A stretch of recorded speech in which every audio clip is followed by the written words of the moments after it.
Hello dear students, good evening. आप सभी का स्वागत है द चैम्पियंस एकेडमी के इस ऑनलाइन प्लेटफॉर्म पर।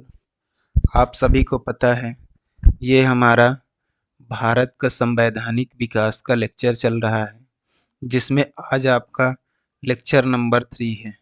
कौन सा है? लेक्चर नंबर 3 है मध्य प्रदेश पुलिस और सब इंस्पेक्टर, जिनकी भर्ती का संकेत मिल चुका है।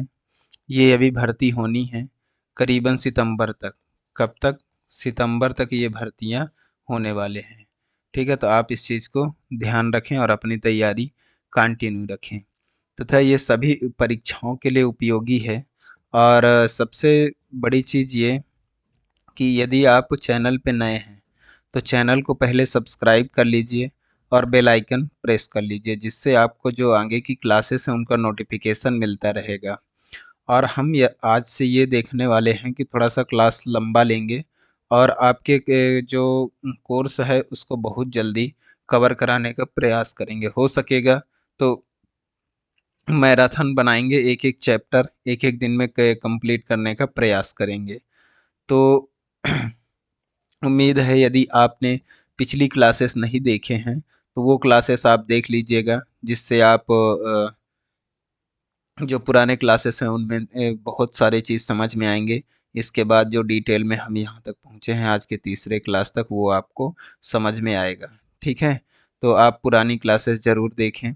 और थोड़ा आपको अभी ऐसा लग रहा होगा कि अभी ये क्लास समझ में नहीं आ रहा है, तो मेरे दोस्त ये क्लासेस ऐसे ही होते हैं। ये क्या है?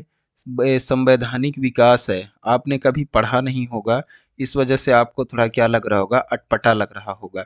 जैसे ये भारत का संवैधानिक विकास का जो क्लास है ना कंप्लीट होगा, इसके बाद संविधान सभा के बारे में हम बात करेंगे। थोड़ा वहाँ तक समझने में आपको दिक्कत होंगे, लेकिन आप लेक्चर को 2 बार से 3 बार से देखेंगे तो आपको पूरे डिटेल में समझ में आएंगे। ठीक है, तो हमें ये ऐसा लग रहा है कि आप यदि पहले कभी नहीं पढ़े होंगे तो आपको थोड़ा तकलीफ आएगा।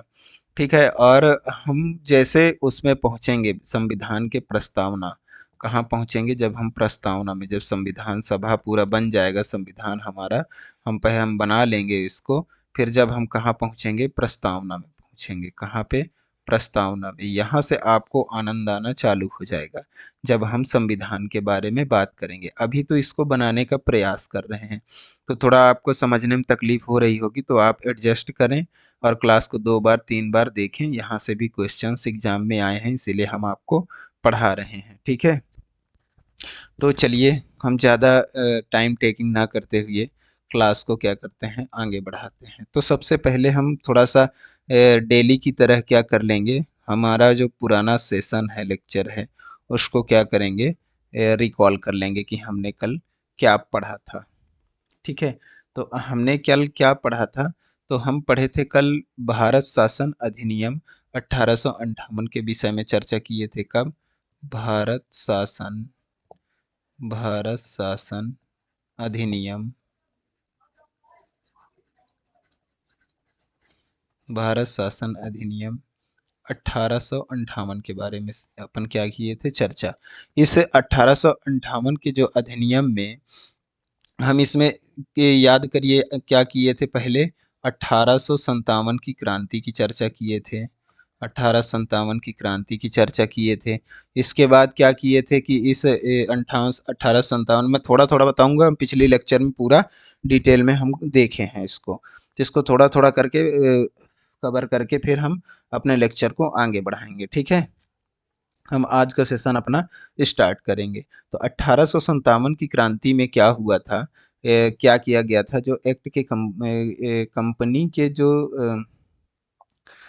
एक्ट के द्वारा जो कंपनी के शासन को समाप्त कर दिया गया था, और भारत का शासन जो है किसके हाथों में कर दिया गया था? तो ब्रिटिश के महारानी किसके? विक्टोरिया के हाथों में कर दिया गया था। ठीक है, इसके बाद नियंत्रण बोर्ड और निदेशक बोर्ड, ये सब का क्या कर दिया गया था? समाप्त कर क्या कर दिया गया था? द्वैत शासन प्रणाली का अंत कर दिया गया था। इसमें क्या किया गया था? द्वैत शासन प्रणाली का, द्वैत शासन प्रणाली का अंत कर दिया गया था। क्या कर दिया गया था?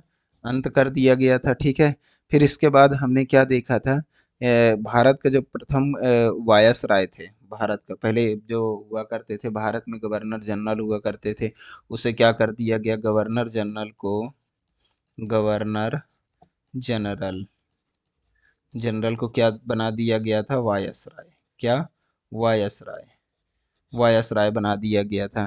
तो भारत के प्रथम वायसराय कौन थे, भारत के प्रथम वायसराय कौन बने थे, बताइए, हम आपको कल बताए थे, कमेंट में बताइए। प्रथम वायसराय, प्रथम वायसराय,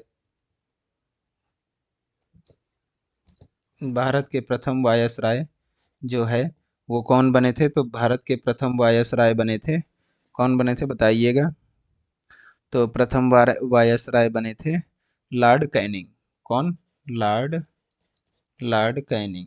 कौन बने थे, लॉर्ड कैनिंग बने थे। ठीक है, इतनी बातें आपको अच्छे से समझ में आया होगा। ठीक है, इसके बाद हमने क्या देखा था, इसके बाद हमने देखा था भारत परिषद अधिनियम 1919 को देखे थे, जिसमें हम किसकी बात किए थे, मॉर्ले मिंटो सुधार, जो मॉर्ले मिंटो थे सुधार, इनके बारे में हमने डिस्कस किया था। किसमें डिस्कस किए थे, तो ये भारत शासन अधिनियम, भारत परिषद अधिनियम का क्या बात किए थे, भारत परिषद अधिनियम, इसके बारे में हम डिस्कस किए थे। ये कौन सा था, 1909 था। क्या था, 1909 था। इसमें इसमें क्या किया गया था, इसमें मार्ले मिंटो सुधार, इस अधिनियम को क्या नाम से जाना जाता था, मार्ले मिंटो सुधार के नाम से जाना जाता था। क्या नाम से जाना जाता था, तो इसको मिंटो मार्ले मिंटो सुधार के नाम से जाना जाता था। किस अधिनियम को, भारत परिषद अधिनियम 1919 को। ठीक है, मार्ले मिंटो सुधार का लक्ष्य क्या था, भारत परिषद अधिनियम 1892 था, जो भारत परिषद अधिनियम अधिनियम कौन सा था, 1892 जो था, इसके दोषों को क्या करना था, दूर करना था, दोष को क्या करना था, हटाना था। और क्या करना था, मुस्लिम अल्पसंख्यक थे, उनको क्या करना था, मुस्लिम मुस्लिम भाइयों को खुश करना था। क्या था, खुश करना था। ये जो मार्ले मिंटो जो सुधार का लक्ष्य था, इसमें क्या किया गया था कि इस अधिनियम में व्यवसायिक और सांप्रदायिक प्रतिनिधित्व प्रणाली को अपनाया गया था। ठीक है, इस अधिनियम में इतना हम आपको बताए थे। ठीक है, लॉर्ड मिंटो को सांप्रदायिक निर्वाचन का क्या माना जाता था, जनक कहा जाता था। इतनी चीजें हम आपको बताए थे अच्छे से। ठीक है, तो ये चीजें आपको याद होंगे। इसके बाद हमारा आया था, हम बात क्या किए थे, इसके बाद हम बात किए थे भारत शासन अधिनियम 1919 के बारे में चर्चा किए थे। किसके बारे में किए थे, भारत शासन अधिनियम 1919 के बारे में चर्चा किए थे। इसमें जो प्रांतीय विषयों के बारे में डिस्कस किए थे, जिसमें क्या क्या थे, जो प्रांतीय विषयों में थे आरक्षित विषय और हस्तांतरित विषय। तो आरक्षित विषय को हम आपको बताए थे कि इसमें राजस्व आते हैं, पुलिस विभाग आते हैं, न्याय आते हैं, वित्त विभाग आते हैं। ठीक है, और हस्तांतरित विषय में क्या बताए थे, तो हस्तांतरित विषय में बताए थे आपको स्थानीय स्वशासन, आरक्षित, एक ये बता देते हैं हम आपको, आरक्षित में क्या क्या बताए थे, आरक्षित विषय में बताए थे आपको क्या, पुलिस विभाग, पुलिस विभाग के बाद क्या था, वित्त विभाग। क्या, वित्त विभाग के बाद क्या था, राजस्व विभाग, राजस्व विभाग के बाद क्या था, अपना न्याय विभाग। क्या था, न्याय विभाग, न्याय विभाग। इतने किस में आते थे, तो ये सब आते थे आरक्षित। और हस्तांतरित में क्या आता था, हस्तांतरित विषय में, हस्तांतरित हस्तांतरित विषय में क्या आता था, तो हस्तांतरित विषय में आता था स्थानीय स्वशासन, स्थानीय स्वशासन। ठीक है, स्थानीय स्व स्थानीय स्वशासन। ठीक है, ये आता था। इसके बाद क्या आता था, शिक्षा डिपार्टमेंट आता था। इसी में क्या आता था, एग्रीकल्चर आता था। कृषि डिपार्टमेंट आता था, इसी में क्या आता था, मेडिकल स्वास्थ्य डिपार्टमेंट आता था, क्या स्वास्थ्य डिपार्टमेंट आता था। इतनी चीज़ें हम आपको बताए थे। तो ये चीज़ें क्लियर हो गए। अब इसको हम मिटा देते हैं और अपने क्लास को हम कंटिन्यू करेंगे। ठीक है, तो इतनी चीज़ें आपको ध्यान रह गया होगा। इसके बाद हम साइमन आयोग के बारे में भी बात किए थे, और साइमन आयोग के बाद हमने अब हमारा आज का लेक्चर स्टार्ट कहाँ से होने वाला है, तो हमारा लेक्चर स्टार्ट होने वाला है भारत शासन अधिनियम 1935। किसका? भारत शासन अधिनियम, भारत शासन अधिनियम, अधिनियम 1935। इसके बारे में हम क्या करने वाले हैं, डिस्कस करने वाले हैं। ठीक है, तो ये जो भारत शासन अधिनियम है, इसके द्वारा प्रांतों में मौजूद द्वैत शासन व्यवस्था को समाप्त करके इसे केंद्र में लागू किया गया। क्या किया गया? केंद्र में लागू किया गया। तथा इसके द्वारा क्या किया गया था, इस अधिनियम के द्वारा एक अखिल भारतीय संघों को भी सिफारिश किया गया था, बनाने की क्या किया गया था, सिफारिश किया गया था। तो इस अधिनियम में यहाँ पे हम लिख देते हैं ताकि आपको दिक्कत ना हो समझने में। इस अधिनियम में क्या किया गया था, तो इस अधिनियम में प्रांतों में मौजूद, कहाँ, प्रांतों में मौजूद, प्रांतों में मौजूद द्वैत शासन व्यवस्था को समाप्त किया गया। क्या? द्वैत शासन, शासन व्यवस्था, द्वैत शासन व्यवस्था को क्या किया गया, समाप्त किया गया। क्या किया गया? समाप्त किया गया। ठीक है, इसके बाद क्या क्या किया गया था, द्वैत शासन व्यवस्था को समाप्त करके के समाप्त करके द्वैत शासन व्यवस्था को समाप्त करके करके किसमें, एक केंद्र में लागू किया गया। प्रांतों में जो है मौजूद द्वैत शासन व्यवस्था को समाप्त करके कहाँ लागू किया गया था, तो इसमें क्या, कहाँ किया गया था, केंद्र में लागू किया गया था। केंद्रों में लागू किया गया था। केंद्र में लागू किया गया था। कहाँ? केंद्र में लागू किया गया था। ठीक है, इतनी बात आपको समझ में आया होगा। फिर अपना अगला टॉपिक आता है। इसमें फिर क्या किया गया, इस अधिनियम से, इस ये जो अधिनियम था, इसमें अखिल भारतीय संघ को बनाने की सिफारिश की गई थी। इसमें क्या किया गया था, ये जो 1935 का अधिनियम था, इसमें भारतीय अखिल भारतीय अखिल भारतीय संघ को अखिल भारतीय संघ को बनाने की क्या किया गया, बनाने की सिफारिश की गई, सिफारिश की गई। इतनी बात आपको समझ में आया होगा। ठीक है, इसके बाद इस अधिनियम के द्वारा केंद्र और राज्यों के संबंध बीच राज्य संबंधों के बीच समन्वय स्थापित करने के लिए 3 सूचियों का निर्माण किया गया था। इस जो केंद्र और राज्य था, इसमें क्या किया गया था, केंद्र प्लस राज्यों के बीच क्या करना था, के बीच संबंध बनाना था। संबंध बनाने के लिए क्या किया गया, संबंध बनाने के लिए, संबंध स्थापित करने के लिए, क्या, संबंध स्थापित करने के लिए क्या गया, 3 सूचियों का निर्माण किया गया। कितनी सूची बनाई गई, 3 सूची बनाई गई। ठीक है, केंद्र और राज्यों के मध्य संबंध स्थापित करने के लिए 3 सूची बनाई गई, जिसमें था, पहला सूची था, कौन सा था, संघ सूची, जिसको हम क्या कहते हैं, जिसमें पहला क्या था, संघ सूची। जिसको हम क्या कहते हैं, केंद्र सूची। क्या कहते हैं, केंद्र सूची।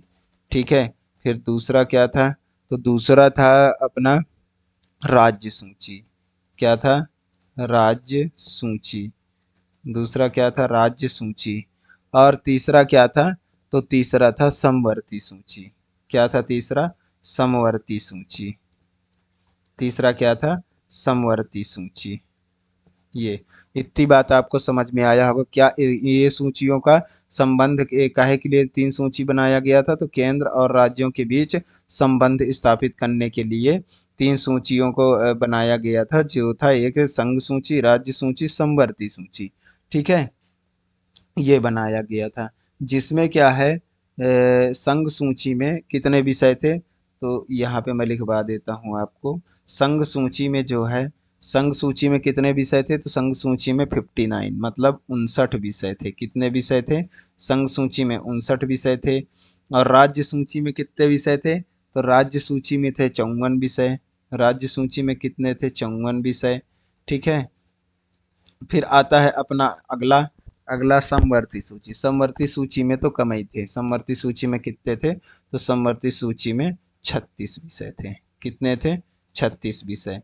ये कब थे, भारत शासन अधिनियम 1935 के दौरान जब ये बनाया गया था, से संघ सूची, राज्य सूची, समवर्ती सूची, तो इसमें कितने कितने विषय थे, 59 थे, 54 थे और 36 विषय थे। इतनी बात आपको अच्छे से समझ में आया आया होगा। ठीक है। अगला हमारा आता है, इस अधिनियम के द्वारा राज्यों के लिए लोक सेवा आयोग तथा दो से अधिक राज्यों के लिए क्या, संयुक्त संघ लोक सेवा आयोग या संयुक्त लोक सेवा आयोग का गठन का प्रावधान किया गया था। जो हमारा, मैं आपको अच्छे से बताता हूँ इसको। यहाँ पे क्या कहा जा रहा है, यहाँ पे कहा जा रहा है कि ये जो अधिनियम था, भारत शासन अधिनियम 1935, ये जो भारत शासन अधिनियम है 1935, इसमें किसका गठन किया गया था, तो इसमें स्टेट पीएससी कहा जाए तो इसको क्या कहा जाता है, राज्य राज्य लोक सेवा आयोग और राज्य लोक सेवा आयोग और एक किसका, संयुक्त लोक सेवा आयोग, संयुक्त लोक सेवा आयोग। ठीक है। इसको बोलते हैं state PSC, state PS state PSC. इसको बोलते हैं यूपीएससी। ठीक है। ये दोनों का क्या किया गया था, इसी में गठन किया गया था। ठीक है। इन दोनों के जो है, इन दोनों के गठन का प्रावधान किया गया था। गठन के गठन का गठन का प्रावधान किया गया था। क्या किया गया था, गठन का प्रावधान किया गया था। इतनी बात आपको अच्छे से समझ में आया होगा। फिर इसके बाद क्या होता है, भारत की मौद्रिक नीति पर नियंत्रण हेतु 1 अप्रैल 1935 को भारतीय रिजर्व बैंक की स्थापना की गई। इसी अधिनियम के द्वारा इसी अधिनियम के द्वारा ये अधिनियम कौन सा चल रहा है, तो यहाँ पे लिख देता हूँ, भारत शासन अधिनियम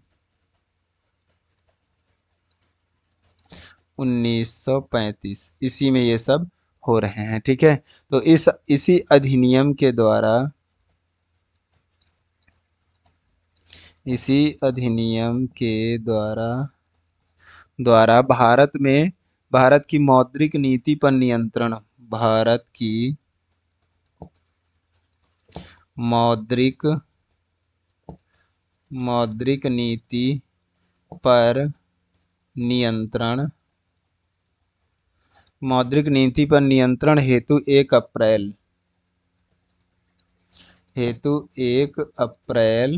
1935 को भारतीय रिजर्व बैंक की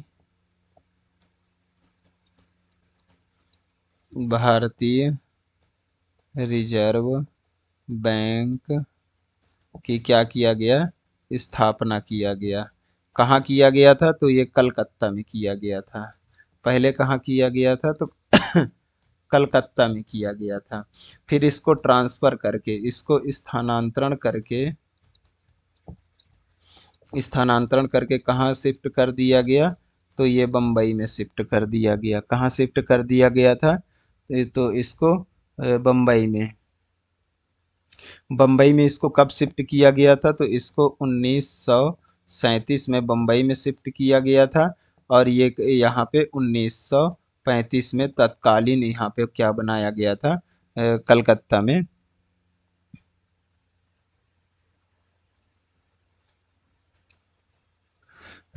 आरबीआई का क्या किया गया था, रिजर्व बैंक ऑफ इंडिया का क्या किया गया था, स्थापना किया गया था। ठीक है, इतनी बात आपको अच्छे से समझ में आया होगा। इसी उसमें इसी अधिनियम के द्वारा 1937 में एक संघीय न्यायालय एक संघीय न्यायालय की स्थापना किया गया, जिसके बाद 26 जनवरी 1950 को भारत के उच्चतम न्यायालय के रूप में गठित किया गया। मतलब सुप्रीम कोर्ट का। ठीक है, इसी अधिनियम के द्वारा क्या किया गया, तो अब बता दें, इसी अधिनियम के द्वारा इसी अधिनियम के द्वारा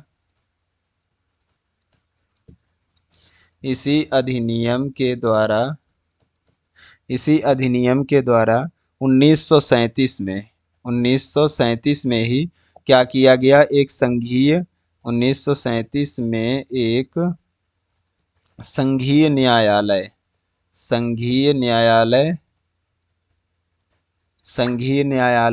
की स्थापना की गई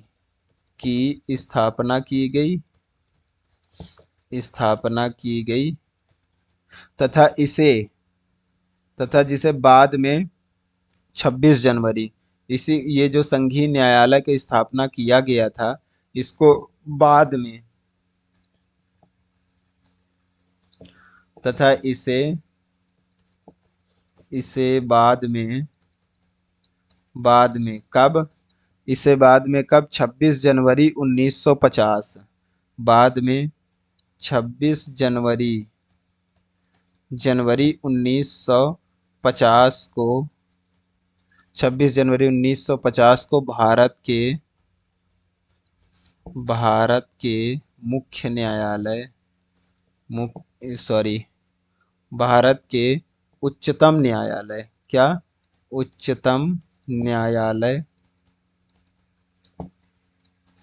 उच्चतम न्यायालय के रूप में गठित किया गया।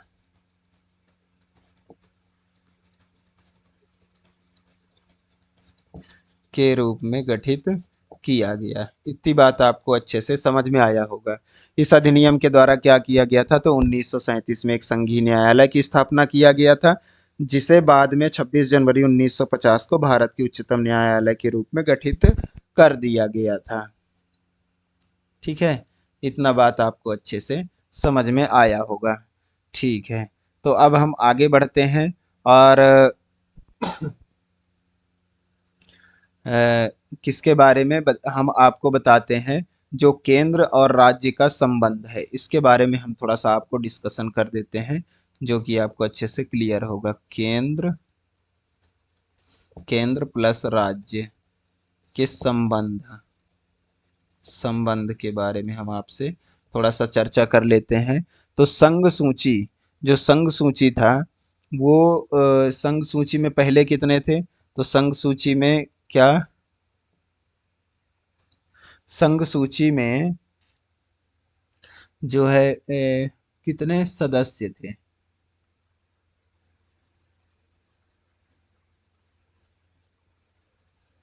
संघ सूची में, सॉरी मैंने गलत बोल दिया, माय मिस्टेक। संघ सूची जो पहले संघ सूची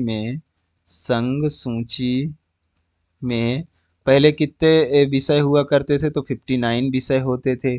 ठीक है, और राज्य सूची में कितने होते थे, तो राज्य सूची में होते थे कितने विषय, तो इसमें होते थे 54, और समवर्ती में कितने होते थे, तो समवर्ती सूची में कितने होते थे, तो इसमें होते थे 36। ये चीज मैं आपको पहले बता चुका हूँ। फिर संविधान के उपरांत 1950 1950 की बात हम करते हैं। संविधान के उपरांत कब की बात करते हैं, संविधान के उपरांत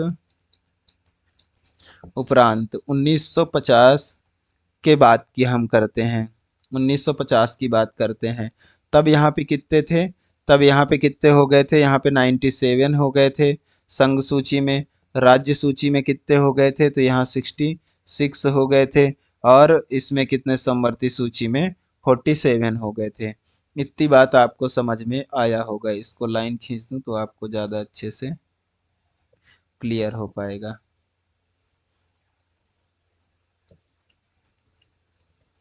हो गया, इतना तो आपको क्लियर हो ही जाएगा। ये इसका है लाइन, ठीक है। अब इसके बाद क्या होता है, वर्तमान में जो विषय है अब उसकी बात कर लेते हैं हम। तो वर्तमान में कितने विषय हैं, किसमें, वर्तमान में विषय कितने हैं, ये 1900, ये संघ सूची में स्टार्टिंग में था, ठीक है, 59, 54, 36, इतना आपको पता है, राज्य सूची और समवर्ती सूची। इसके बाद संविधान के उपरांत 1950 की बात कर रहे हैं, उसमें कितने थे, 97, 66, 47, ठीक है। अब वर्तमान में, प्रेजेंट में अभी कितने हैं, तो वर्तमान में संघ सूची कितने हैं, तो ये 100 हैं। और ये कितने हैं, राज्य सूची 61 है। और समवर्ती सूची कितने हैं, तो ये 52 है। इतनी बात आपको समझ में आया होगा, ठीक है। ये हम वर्तमान तक की बात आपको बता दिए। अब अगला हमारा आता है स्वतंत्रता अधिनियम। क्या आता है, अब आता है हमारा स्वतंत्रता अधिनियम। अब क्या आता है, स्वतंत्रता अधिनियम। इसके बाद क्या आता है, स्वतंत्रता अधिनियम, ठीक है। अब स्वतंत्रता अधिनियम का कब का, 1947, कब का, 1947।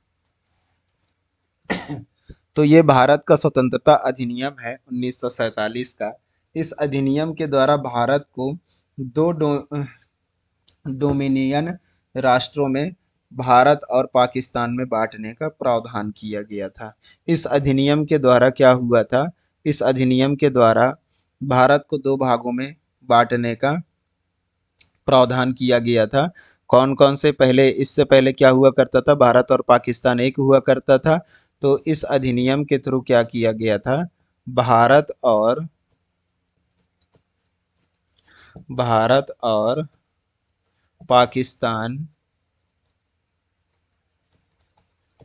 पाकिस्तान को बांटने की बात कही गई थी, को बांटने का प्रावधान किया गया था। क्या किया गया था, प्रावधान किया गया था, किसको, भारत और पाकिस्तान को बांटने का प्रावधान किया गया था, ठीक है। भारत के लोगों को यह अधिकार दिया गया था कि यदि वे भारत में रहना चाहते हैं, इस अधिनियम 1947 में क्या एक नियम लाया गया था कि जो भारत स्वतंत्रता अधिनियम था, इसमें बोला गया था कि जो भारत का व्यक्ति है, वो यदि जिस उसको भारत में रहना पसंद है तो वो भारत में रह सकता है। और यदि भारत में वो नहीं रहना चाहता, पाकिस्तान में शामिल होना चाहता है, तो वो पाकिस्तान में शामिल हो सकता है। लेकिन इसमें एक वो था, शर्त था कि यदि वो भारत में रहना चाहता है तो वो भारत का नागरिक बन के रहेगा। और यदि वो पाकिस्तान का बनना चाहता है तो पाकिस्तान का, मतलब दोनों का वो नागरिक बन के नहीं रह सकेगा। दोनों का वो, दोनों में, भारत या पाकिस्तान दोनों में शामिल नहीं हो सकता है। वो या तो भारत में शामिल होगा या तो पाकिस्तान में शामिल होगा, ठीक है। इतनी बात आपको समझ में आया होगा। तो इस चीज को मैं यहाँ पे लिख देता हूँ ताकि आपको अच्छे से क्लियर हो जाए। इसमें बोला गया था कि भारत में लोगों को यह अधिकार दिया गया था,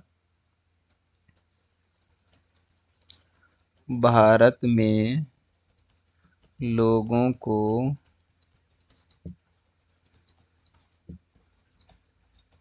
यह अधिकार दिया गया कि यह अधिकार दिया गया कि वे भारत अथवा पाकिस्तान में शामिल हो सकते हैं। वे भारत अथवा पाकिस्तान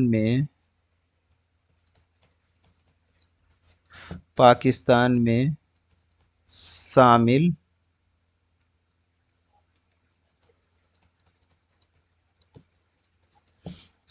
हो सकते हैं। भारत अथवा पाकिस्तान में क्या कर सकते हैं? शामिल हो सकते हैं। ठीक है, इतना इनको दिया गया था। तथा तमाम रियासतों को भी यह अधिकार होगा कि वे भारत अथवा पाकिस्तान में से किसी एक में शामिल हो सकते हैं। जो बाकी के रियासतें थे उनको भी क्या थे कि भारत या पाकिस्तान किसी एक में शामिल हो सकते हैं, बाकी दोनों में एक साथ नहीं हो सकते हैं। ठीक है, ये चीज़ आपको अच्छे से समझ में आया होगा।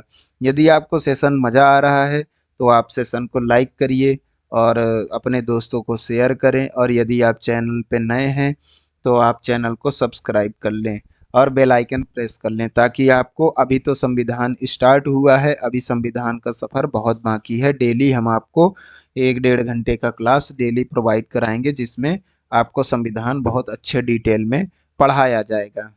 ठीक है, जिसमें आप कोई सा भी एग्ज़ाम क्लियर कर सकते हैं, जिसमें संविधान के क्वेश्चंस आते हैं, जिसमें पॉलिटी के क्वेश्चंस आते हैं। अब क्या होता है, इसके बाद संविधान का निर्माण होने तक दोनों राष्ट्रों का प्रशासन गवर्नर जनरल के द्वारा चलाया जाएगा, ऐसा और वायसराय के पद को समाप्त कर दिया गया था। इस जो स्वतंत्रता अधिनियम था, इसमें क्या कहा गया था, इसमें क्या लिखा गया था कि इसमें ये प्रावधान बनाया गया कि भारत का जो भारत का संविधान के निर्माण होने तक क्या है, जो संविधान संविधान निर्माण होने तक, संविधान का निर्माण होने तक, संविधान का निर्माण होने तक जो शासन होगा, भारत का जो शासन होगा, उसको कौन चलाएगा? शासन गवर्नर जनरल द्वारा चलाया जाएगा। ठीक है, जो वायसराय था, वायसराय इसके क्या हुआ, इसके पद को समाप्त कर दिया गया। क्या कर दिया गया? समाप्त कर दिया गया। वायसराय के पद को समाप्त कर दिया गया। इतना आपको समझ में आया होगा। ठीक है, तथा भारत का गवर्नर जनरल लॉर्ड माउंटबेटन को बनाया गया, तथा स्वतंत्र भारत के पहले तथा अंतिम भारत गवर्नर जनरल श्री राजगोपालचारी को बनाया गया। ठीक है, तो भारत का जो है जो गवर्नर जनरल था, जो भारत का गवर्नर जनरल था, कौन? भारत का गवर्नर जनरल,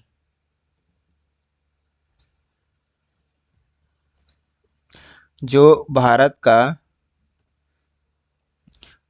का जो गवर्नर जनरल था, जो भारत का गवर्नर जनरल लॉर्ड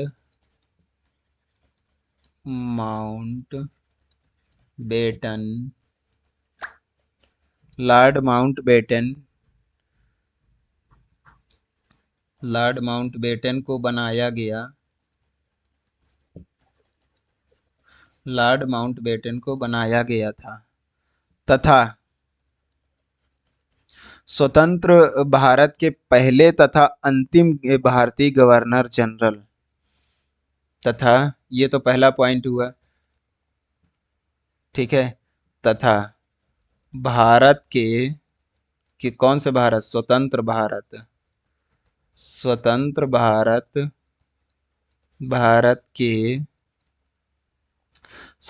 भारत के पहले तथा अंतिम, स्वतंत्र भारत के पहले तथा अंतिम, मतलब भारत जब स्वतंत्र नहीं हुआ था उसके जस्ट पहले और अंतिम गवर्नर जनरल मतलब जो लास्ट में भारत में कोई गवर्नर जनरल यदि बना था, गवर्नर जनरल जनरल किसको बनाया गया था, तो वो श्री जनरल किसको बनाया गया था, तो मैं इसको बता देता हूं आपको, सी राम गोपाला श्री राम गोपालाचारी को बनाया गया था। किसको? श्री राम गोपालाचारी को बनाया गया था। किसको? श्री राम गोपालाचारी को बनाया गया। ठीक है, इतना बात आपको समझ में आया होगा। सॉरी, राम गोपालाचारी नहीं है, यहाँ पे थोड़ा कंफ्यूज हो गए थे। राजगोपालाचारी। क्या है? राजगोपालाचारी। राजगोपालाचारी को बनाया गया था। इतनी बात आपको याद रह जाएगा। ठीक है। भारत के प्रशासन से ब्रिटिश सत्ता को हमेशा के लिए समाप्त कर दिया गया। जब ये भारत स्वतंत्रता अधिनियम आया तो यहाँ पे क्या किया गया कि भारत की सत्ता से, किससे? भारत प्रशासन ने भारत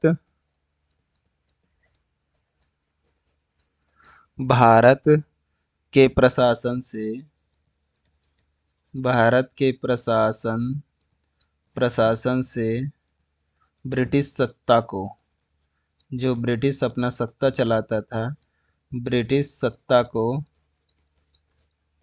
हमेशा के लिए क्या कर दिया गया? ब्रिटिश सत्ता को हमेशा के लिए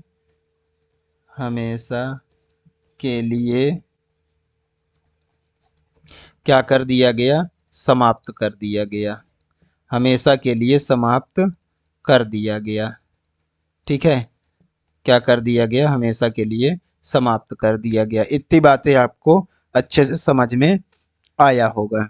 ठीक है। संविधान निर्माण होने तक भारत के सभी विधायिका संबंधी कार्यों को 1935 के अधिनियम के तहत संबंधी संविधान सभा के सदस्यों द्वारा चलाए जाने का प्रावधान किया गया। ठीक है, तो भारत के जो है यहाँ जब सत्ता इनका क्या कर दिया गया? समाप्त कर दिया गया ब्रिटिश सत्ता को। फिर इसके बाद क्या किया गया? संविधान निर्माण होने तक भारत के सभी विधायिका संबंधी कार्यों, जो मतलब विधायिका संबंधी कार्य थे, मैं इसको शॉर्ट में बताता हूँ।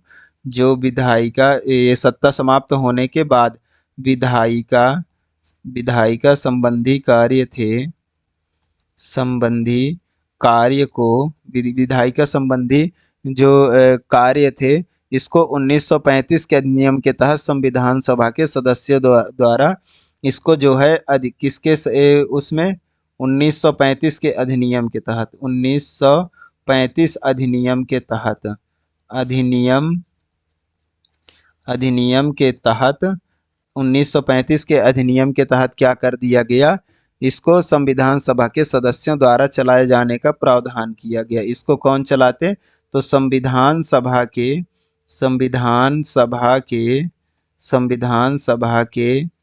सदस्यों के द्वारा। किसके? संविधान सभा के सदस्यों के द्वारा चलाए जाने का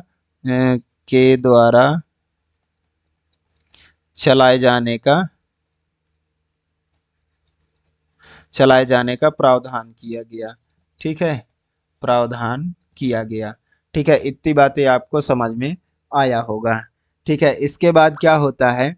भारत के शासन से ब्रिटिश ताज की उपाधि को समाप्त कर दिया गया और अंत में क्या होता है? भारत का सम्राट कोई नहीं होगा, ऐसा कहा गया था। अब से भारत में जब से इनका क्या कर दिया गया?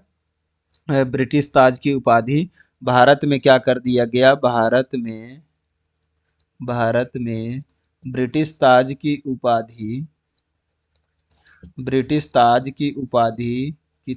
उपाधि मतलब क्या होता है?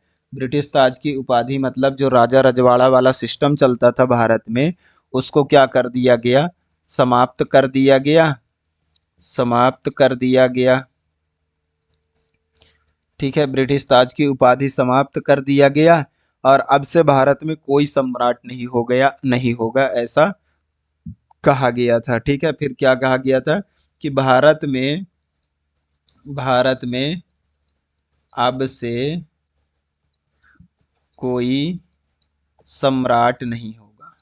क्या नहीं होगा? भारत में अब से सम्राट नहीं होगा। ये कहाँ कहा गया था? नहीं होगा। ये कहा गया था भारत शासन अधिनियम 1935 के तहत कहा गया था। संविधान का निर्माण होने के उपरांत संविधान सभा के सदस्य प्रथम मंत्री परिषद का गठन करेंगे जब तक भारत में प्रथम आम चुनाव संपन्न नहीं हो जाते हैं। अब संविधान का निर्माण होने के बाद यहाँ पे क्या होता है? संविधान का निर्माण होने के बाद से उपरांत संविधान के सभा के सदस्य प्रथम मंत्री परिषद का गठन करेंगे। संविधान के इसके बाद क्या होता है इस अधिनियम में कि संविधान के, अभी तो संविधान बन रहा था, तो संविधान के निर्माण होने के उपरांत, जब संविधान कंप्लीट हो जाएगा, निर्माण होने के उपरांत कब? संविधान के निर्माण होने के उपरांत संविधान सभा के सदस्य, कौन? संविधान सभा के सदस्य क्या करेंगे?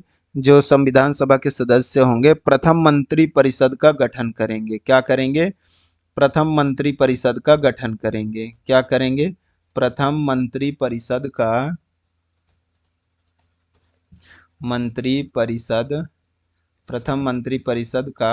क्या करेंगे? गठन करेंगे। ठीक है, इतनी बात आपको समझ में आया होगा। ठीक है, गठन करेंगे। ठीक है, जब तक भारत में प्रथम आम चुनाव संपन्न नहीं हो जाते, मतलब जब तक कि भारत में, यहाँ मतलब इसका था कि जब तक कि सदस्य का प्रथम मंत्री परिषद क्या करेंगे? गठन करेंगे। जब तक कि भारत में आम चुनाव संपन्न नहीं हो जाते। क्या? संपन्न नहीं हो जाते। तब तक क्या करेंगे? संविधान सभा के सदस्य मंत्री परिषद का गठन करेंगे। ठीक है, इतनी बातें आपको समझ में आया होगा। अब हम क्या करेंगे आगे? इसके बाद क्या करेंगे हम इसके बाद हम अगली लेक्चर में अपना क्या करेंगे? संविधान सभा के बारे में हम क्या करेंगे? डिस्कस करेंगे। किसके बारे में हम आगे वो करने वाले हैं? तो संविधान सभा के बारे में चर्चा करने वाले हैं। इससे पहले हम क्या करते हैं कि जो थोड़ी बहुत आए हुए कुछ क्वेश्चंस बनते हैं उनको हम देख लेते हैं। ठीक है, कि क्वेश्चंस किस टाइप के बनेंगे, तो आप इसको थोड़ा सा ध्यान रखेंगे। तो हम एक आध क्वेश्चंस का यहाँ पे अभी डिस्कस कर लेते हैं। आज का जो हमारा संविधान का जो संवैधानिक विकास था यहाँ पे ख़त्म होता है। ठीक है, इसमें आपको अच्छे से समझ में लेक्चर आया होगा। ठीक है, इसके बाद हम क्या करते हैं, अब थोड़े बहुत क्वेश्चंस देख लेते हैं, फिर इसके बाद हम अपने क्लास को यहीं पे विराम देंगे। तो चलिए, आप जवाब देंगे, हम क्वेश्चंस यहाँ पे लिखते हैं, उनका आप जवाब देंगे। तो पहला क्वेश्चन आपके सामने आएगा। आप यहाँ से क्वेश्चन किस टाइप के बनते हैं उसको हम थोड़ा सा डिस्कस कर लेते हैं। ठीक है, तो यहाँ से क्वेश्चंस आते हैं कि जो अपन अभी पढ़े हैं जहाँ तक की क्लास, वहाँ तक की क्वेश्चंस की बात करेंगे। छोटे छोटे क्वेश्चन से ज़्यादा बड़े नहीं है। रेगुलेटिंग एक्ट क्या है? पहला question, regulating act. Regulating act कब पारित किया गया? ऐसे क्वेश्चंस यहाँ से आते हैं। तो रेगुलेटिंग एक्ट कब पारित किया गया? आप बताइए, कमेंट करते जाइएगा कमेंट बॉक्स में। दूसरा क्वेश्चन क्या आता है? दूसरा क्वेश्चन आता है, मार्ले मिंटो सुधार का उद्देश्य क्या था? मार्ले मिंटो सुधार का उद्देश्य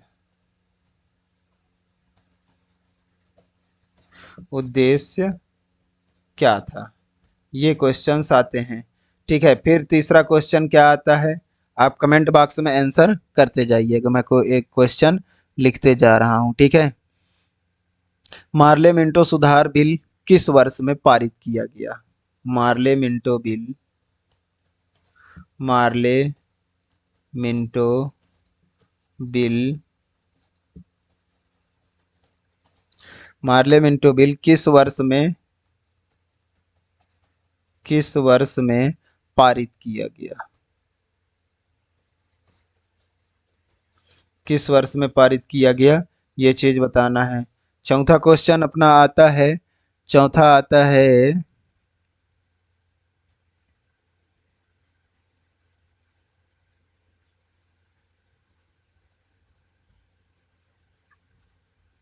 अखिल भारतीय महासंघ स्थापित करने का प्रावधान शामिल किया गया था।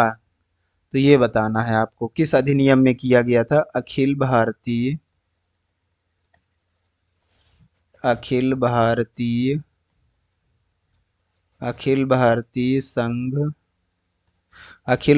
संघ स्थापित करने का प्रावधान, स्थापित करने का प्रावधान, अखिल भारतीय संघ स्थापित करने का प्रावधान किस अधिनियम में दिया गया था, ये आपको बताना है। ठीक है, फिर आता है अगला, क्या और एक पूछ लें आपसे, कम से कम 5 क्वेश्चन तो पूछ ही ले यहाँ से, जो कि बहुत सिंपल ही है। ठीक है, यहाँ से बहुत छोटे छोटे सिंपल से क्वेश्चन आते हैं, बहुत टफ क्वेश्चन नहीं आते हैं। जैसे यहाँ पे एक क्वेश्चन ये आ सकता है कि महारानी विक्टोरिया को भारत की साम्राज्ञी नियुक्ति किया गया, कब किया गया? महारानी विक्टोरिया को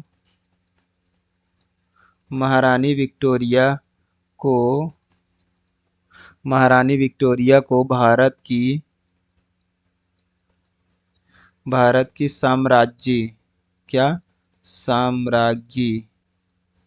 कब इसको मतलब बनाया गया था, किस सन में बनाया गया था, ये बताना है आपको। तो ठीक है, इसको देखते हैं। रेगुलेटिंग एक्ट आप सभी जानते हैं कि रेगुलेटिंग एक्ट कब लाया गया था। तो रेगुलेटिंग एक्ट लाया गया था सन, बताइए रेगुलेटिंग एक्ट कब लाया गया था? तो रेगुलेटिंग लाया गया था सन 1773 ईस्वी में। कब लाया गया था? 1773 ईस्वी में लाया गया था। और मार्ले मिंटो सुधार का उद्देश्य क्या था? बताइए, मार्ले मिंटो सुधार का उद्देश्य क्या था? मार्ले मिंटो सुधार का उद्देश्य क्या था? मार्ले मिंटो सुधार का उद्देश्य था पृथक निर्वाचन प्रणाली। क्या था? पृथक, मैं इसको आपको बताया था पहले पिछली क्लासेस में। तो पृथक निर्वाचन प्रणाली क्या था? पृथक निर्वाचन प्रणाली। मार्ले मिंटो बिल किस वर्ष स्थापित किया गया था? तो मार्ले मिंटो बिल स्थापित किया गया था 1909 में। मार्ले मिंटो बिल कब किया गया था? तो ये 1909 ईस्वी में किया गया था। कब किया गया था? 1909 ईस्वी में किया गया था। और अखिल भारतीय संघ स्थापित करने का प्रावधान किस में है? बताइए, अखिल भारतीय संघ स्थापित करने का प्रावधान कौन से अधिनियम में है? तो अखिल भारतीय संघ स्थापित करने का प्रावधान है 1935 में। अभी इसको बताया हूँ आपको, किस में है? 1935 ईस्वी में है। मैं आपको यहाँ पिछले उसमें स्लाइड में बताया भी है। फिर इसके बाद आता है महारानी विक्टोरिया को भारत का साम्राज्ञी कब बनाया गया था? तो महारानी विक्टोरिया को, बताइए महारानी विक्टोरिया को कब बनाया गया था? बताइए जल्दी बताइए, महारानी विक्टोरिया को कब बनाया गया था? महारानी विक्टोरिया को कब बनाया गया था? तो सन 1858 ईस्वी में। ये चीज आपको याद रखें, ऐसे क्वेश्चंस यहाँ से आते हैं। तो चलिए ठीक है, आज का क्लास आपको कैसा लगा? आप क्लास को हमें ज़रूर बताएं कि कैसा लगा, लाइक करें समझ में आया है तो, और अपने दोस्तों को शेयर ज़रूर करें। और यदि आप चैनल पे नए हैं तो चैनल को सब्सक्राइब जरूर कर लें और बेल आइकन प्रेस कर लें, जिससे आपको आगे की इसी तरह से क्लासेस आपको मिलता रहेगा। ठीक है, और अपने दोस्तों को क्लासों को ज़रूर शेयर किया करें ताकि ज़्यादा से ज़्यादा लोग जुड़ें और क्लास को देखें, ताकि हमें भी पढ़ाने में क्या आए, जुनून आए। ठीक है, और इसी जुनून के साथ हम अपना आगे का क्लास कल कंटिन्यू करने वाले हैं। कल हम संविधान सभा के बारे में पढ़ने वाले हैं, तो कल से आपको क्लास में बहुत ज़्यादा मज़ा आने वाला है। आज तक तो थोड़ा सा ऐसे ही था, आपको ज़्यादा मज़ा नहीं आता रहा होगा, लेकिन फिर भी आपको पढ़ना पड़ेगा क्योंकि यहाँ से क्वेश्चंस एग्ज़ाम में आते हैं। तो चलिए ठीक है, आज के लिए इतना ही। बाय बाय, टेक केयर, धन्यवाद।